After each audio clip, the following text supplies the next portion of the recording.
So napadaan lang tayo dito. At ayun nga, hinintay natin yung paglubog ng ano, ng araw. Ang ganda ng tanawin, no? Isang maganda at mapagpalang araw sa inyong lahat. Ngayon ay nandito tayo sa seaside. Dumaan tayo at kasi meron tayong pinuntahan at ito hinintay na natin ang paggabi para sa ganun makita natin yung pagbukas ng mga ilaw sa mga buildings. Ito pala yung ano, Alhambra Tower and Mall. Ito yung pinakamataas na yun, building dito sa bansang Kuwait. Again, Alhambra Tower and Mall. So yan, pag ikutin natin, yan oh.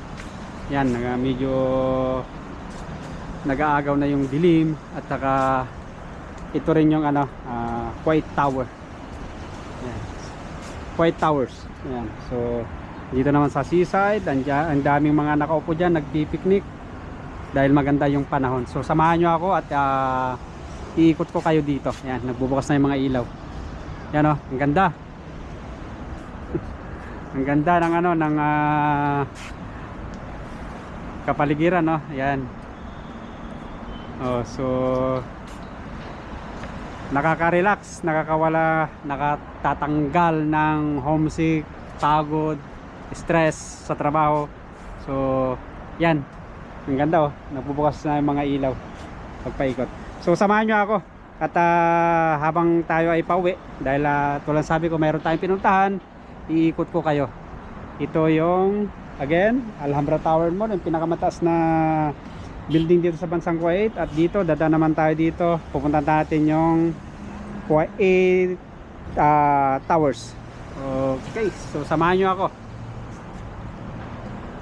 Yan so napakaganda. Hinintay ko actually yung paglubog ng araw, kaso nga lang medyo makulimlim. So yan. At habang tayo pauwi ay kuha tayo ng videos para sa ganun mayroon tayong alaala someday. Yan, napakaganda.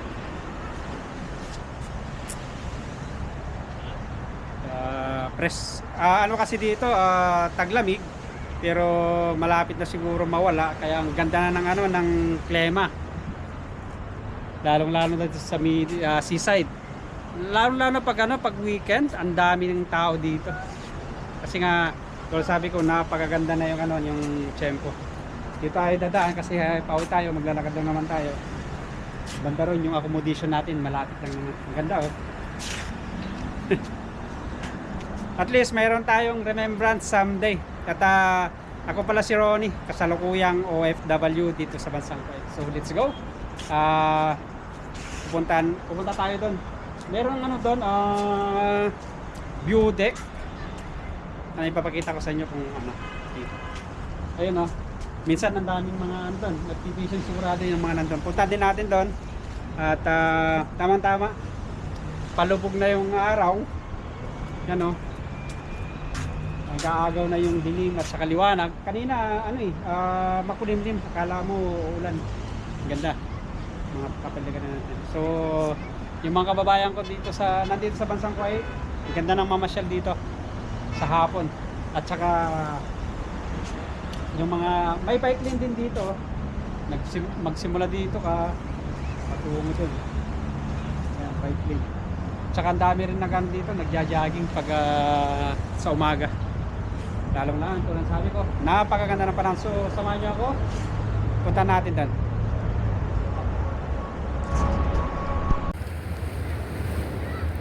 Nalubat yung ano, yung GoPro natin.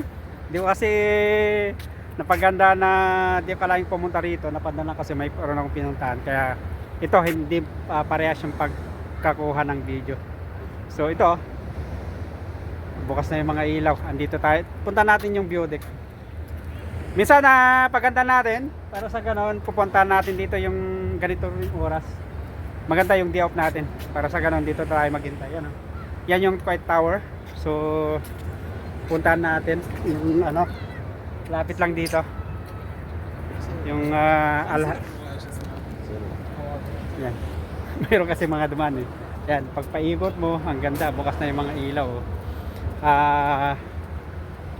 tingnan natin kung anong makikita natin dito sa may view deck dito sa may dagat ito. Ang daming mga nakatambay din dyan. So yan. So, sabi ko kuha na ng cellphone ko to. Yan, punta tayo dito, kaso hindi naman kasi basta basta magkano dito, baka may mahagip na taga rito, alanganin tayo, ang daanin nila doon. Wag na lang, dito lang tayo sa bungad. Titingnan natin yan. Ang daming tao doon, alanganin kuha ng video doon, baka isipin nila nahagip sila ng video. Nandito tayo sa bansang Kuwait, kailangan iparulalan, isunod din natin yung follow, sundin natin yung kanilang mga lituntunin dito. Yan, napakaganda. At dito rin alanganin tayo doon, maraming tao doon. So doon na lang tayo pupunta ulit sa may Kuwait Tower. Actually meron na rin ako mga kuwang video dito dati. So yan, samahan niyo ako, alanganin tayo dyan. So lang sabi ko kasi ang daming mga tao. Yan So doon tayo pupunta, Kuwait Tower, bago tayo uwi. Ang ganda ng paligid, nakakawala ng problema. Homesick at lungkot. Yan let's go. Doon tayo ulit.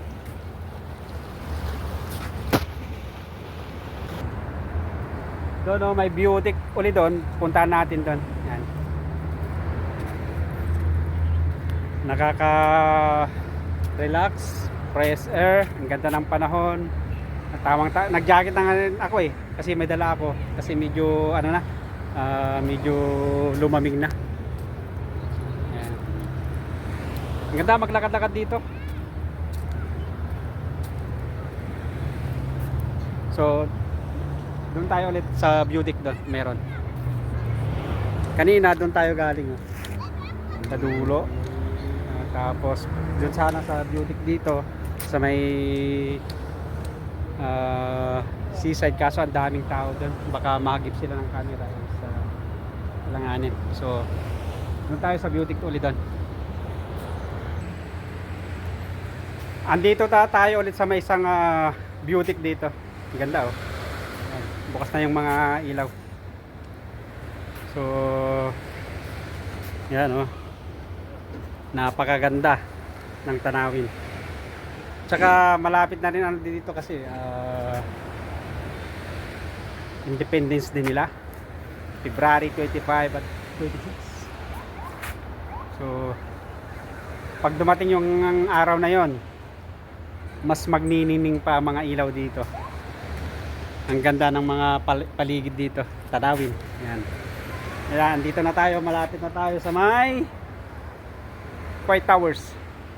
Yan. So ikot tayo. Yan.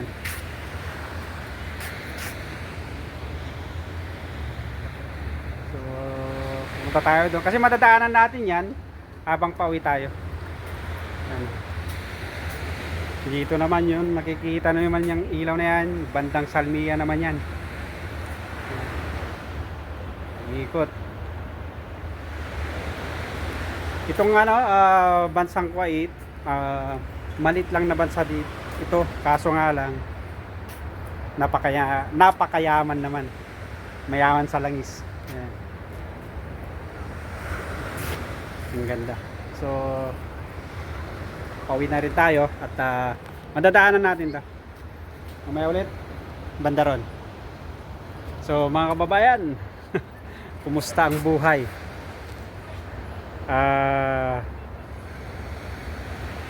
Kumusta ang buhay abroad? Sabi nga nila, ang OFW ay isang bayani, pero para sa akin hindi lang bayani. Ang OFW para sa akin ay isang sakripisyo, napakalaking sakripisyo. Tulad ng lagi kong nababanggit sa mga iba kong vlogs, na para sa akin lang OFW ay hindi lang isang bayani, isang napakalaking sakripisyo. Kasi lahat isasakripisyo mo.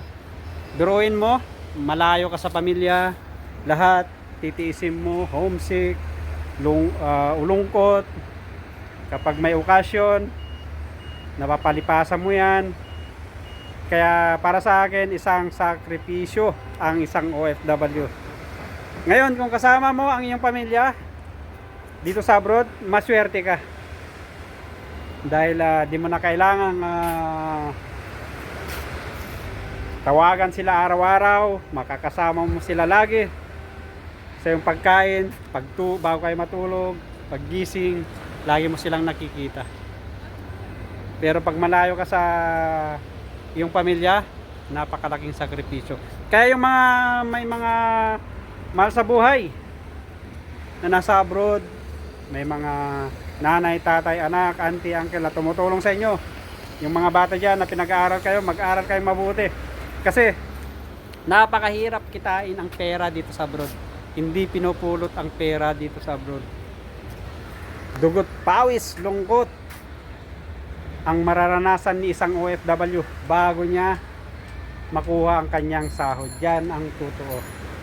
Tapos bandang huli ni OFW, napakarami pag umuwi, walang ipon. Isa na ako dun. Kasi nga, yung katotohanan, pagkasweldo, lalong-lalo pag nagpapaaral ka ng iyong mga anak, tulad ko, siyempre pagkasweldo, na-divide na yan. Hindi mo pa natatanggap yung sweldo, palapit pa lang o kahit malayo pa lang, talagang naplano mo na kung magkano papadala mo at kung ano-ano, di ba? Pa-comment below kung mali yung sinabi ko. Disclaimer lang po, hindi ko naman nila lahat, kaso nga lang yung mga OFW na talagang maganda ang trabaho, maganda ang sweldo, maswerte, katulad ng mga engineers, di ba? Of course, mas malaki ang sweldo niyan. Pero yung mga OFW na sabihin lang natin na nasa laylayan lang yung sweldo, napakahirap mag-ipon yan. Sadyan ang katotohanan. So, let's go. Dahil pauwi na tayo, mamaya ulit dadaanan natin yung Kuwait Towers, the landmark of Kuwait. So andito na tayo, malapitan sa may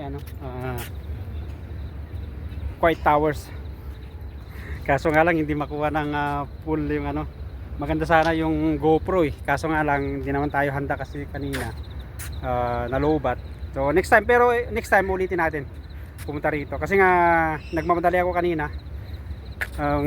Pag-uwi ko na accommodation kasi meron kailangan kong kunin sa iduan ako dito. Yan. So kukuha na natin ng madami kasing tao, hindi pwedeng baka mahagip sila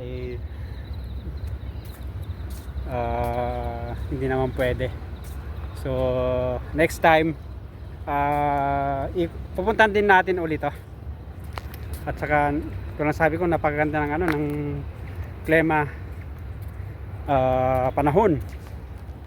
Siguro mga next week is dire-diretso yung gandang panahon na ganito. Mas marami pang mga tao na pumupusyal dito, lokal, mga expat, lalo pag weekend. Ito lang sabi ko, yan ang ganda kasi ng ng dami kasing mga taga rito. Kaya di ko yung video. Next time na lang puntahan natin, timingan natin. Maganda sana yung GoPro kasi kuhang-kuha yan. Dami kasing tao naglalakad. Kaya yun, iniiwas ko rin Ano lang to, at least meron tayong alaala someday. Yan. Ang ganda. Ito na yung yung Kuwait Towers. Yan. Ito yung landmark of Kuwait. Napakaganda ng ng ilaw. Sana medyo mas malayo tayo para makuhanan natin ng video. Pero ito lang sabi ko, pasyalan na lang natin ito ulit sa mga ibang araw. gamitin natin yung GoPro para sa ganun kuha-kuha. Mas maganda kasi ang kuha nun eh. So paano? At lakad tayo ulit dahil pauwi na tayo. Yan. Ito yung Kuwait Towers, the landmark of Kuwait. Yan. Ang daming naglalakad kasi, ang daming tao, dumadaming tao habang paggabi. So ito, pauwi na tayo at ito lang sabi ko, di ako makakuha ng ng magandang video doon kanina kasi nga may dumadami yung tao, may mga naglalakad kasi baka magip sila at siyempre baka isipin nila na kinukuhanan natin sila ng video. So pero next time subukan natin ulit pasyalan to, kahit na meron na akong kuha yung mga previous ko dati, gamitan natin ng GoPro at sa ganun makokontrol natin. So kasi yung GoPro akala mo maliit lang yan pero maganda yung kuha kasi ang ganda na ng paligid. Pag ikot mo seaside, andito siya kasi nga so katulad dyan may mga naglalakad kaya iniiwas ko. Ayan so ang hirap kasi tulad sabi ko, andito tayo sa Middle East, mahirap kumuha ng baka mahagip sila. Siguro yung patalikod ay okay lang naman siguro hindi naman siguro makikilala kasi nga baka bawal pero tingin ko bawal talaga kapag wala silang pahintulot, kaya talagang iniiwas ko yung makakuha ng mga taga rito lokal. Ayan, marami kasi naglalakad at ikot natin ulit. Ang ganda magana talaga dito. Yan, may din yan kapag nagugutom kayo mapunta rito, meron din yan kainan, McDo. So paano, maraming salamat sa iyong pagsama. At again, susunod puntahan natin to, papagandaan na lang natin kasi nga kanina nung mayroon akong pupuntahan kukunin hindi ako napaganda, basta kinuha ko na lang kasi yung yung bago nating GoPro, kaya yung pala hindi na charge ng maayos kaya na nalubat agad. So again, maraming salamat sa pagsama. Have a nice and great day to all of you.